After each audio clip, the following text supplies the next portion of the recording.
दोस्तों, महाभारत केवल युद्ध की कहानी नहीं है, बल्कि जीवन के गहरे सत्य को समझाने वाली गाथा है। महाभारत में हमें हर पात्र से कुछ न कुछ सीखने को मिलता है।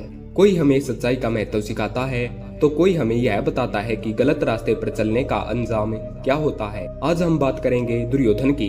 दुर्योधन महाभारत का वो पात्र है जिसने अपने अहंकार की वजह से सब कुछ खो दिया, और यही सच है कि अहंकार हमेशा विनाश की जड़ होता है। दुर्योधन में कई गुण थे।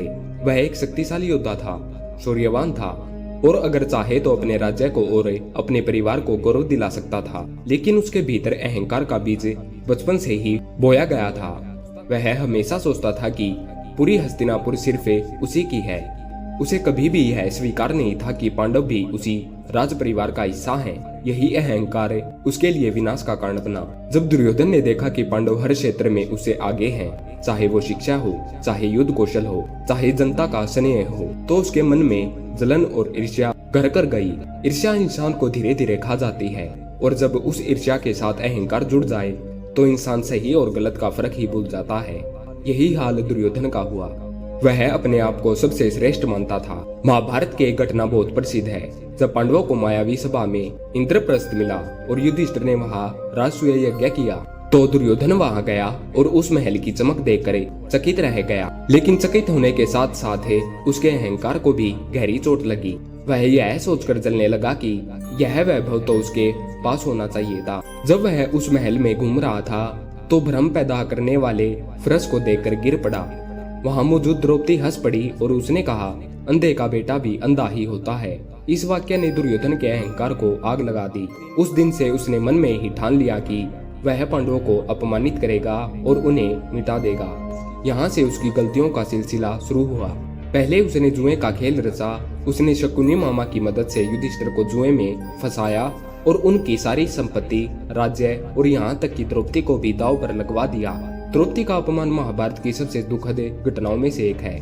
लेकिन अगर हम गहराई से देखें तो यह सब केवल दुर्योधन के अहंकार का परिणाम था। वह यह सोच चुका था कि उसके सामने कोई नहीं टिक सकता। उसे यह विश्वास था कि सत्ता और शक्ति सब कुछ है। लेकिन सच यह है कि जब इंसान का अहंकार उसके विवेक पर हावी हो जाता है तो वह न्याय और अन्याय का भेद ही भूल जाता है। भगवान श्री कृष्ण ने कई बार उसे समझाने की कोशिश की। उन्होंने दुर्योधन को समझाया कि पांडवों के साथ न्याय करो, उन्हें उनका हिस्सा दो। पर दुर्योधन का अहंकार इतना बड़ा हो चुका था कि उसने साफ मना कर दिया। मुझे बिना युद्ध के तो सुई की नोक जितनी जमीन भी नहीं चाहिए। सोचिए, अगर उस समय दुर्योधन अपने अहंकार को छोड़कर समझदारी से काम लेता तो क्या महाभारत का युद्ध होता? क्या लाखों लोग मारे जाते? क्या कौरव वंश समाप्त होता? नहीं। लेकिन उसका अहंकार इतना प्रबल था कि उसने अपने राज्य, अपने परिवार और अपने भविष्य सब कुछ दांव पर लगा दिया। जीवन में अहंकार धीरे धीरे अंदर ही अंदर इंसान को खोखला कर देता है। अहंकारी शक्ति कभी सच्चाई स्वीकार नहीं कर पाता। उसे हमेशा लगता है कि वही सबसे बड़ा है, वही सबसे सही है। और जब इंसान अपने आप को सब कुछ समझने लगता है तब उसका पतन तय हो जाता है। दुर्योधन इसका सबसे बड़ा उदाहरण है। अहंकार और आत्मसम्मान में बहुत फर्क होता है। आत्मसम्मान हमें जीवन में आगे बढ़ाता है, लेकिन अहंकार हमें दूसरों को नीचा दिखाने की आग में जलाता है। दुर्योधन ने आत्मसम्मान और अहंकार के बीच का फर्क कभी नहीं समझा। इसी कारण उसने न केवल अपना जीवन बर्बाद किया, बल्कि अपने साथ पूरे कौरव वंश का नाश करवा दिया। महाभारत के युद्ध में जब एक एक करके उसके सभी भाई मारे गए, तब भी उसका अहंकार कम नहीं हुआ। वह अंत तक सोचता रहा कि वह अकेला सब पर भारी है। लेकिन अंत में भीम ने उसकी जांग तोड़ी और उसका अंत हुआ।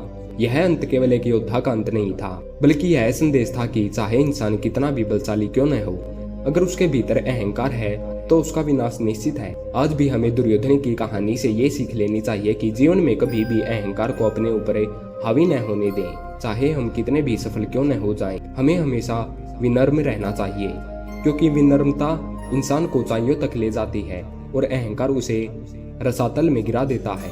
असली महानता इस बात में है कि हम अपनी शक्ति और सामर्थ्य का इस्तेमाल दूसरों की भलाई में करें, न कि उन्हें नीचा दिखाने में। दुर्योधन ने शक्ति पाई पर उसका इस्तेमाल गलत दिशा में किया, और इसलिए उसे केवल अपमान और विनाश मिला। अहंकार कभी भी टिकाऊ नहीं होता। यह हमें थोड़े समय के लिए बड़ा दिखा सकता है, लेकिन अंत में यह हमें गिरा भी देता है। महाभारत का यह संदेश हमें हमेशा जीवन की हर परिस्थिति में विनम्र, न्यायप्रिय और सच्चा बने रहने की प्रेरणा देता है।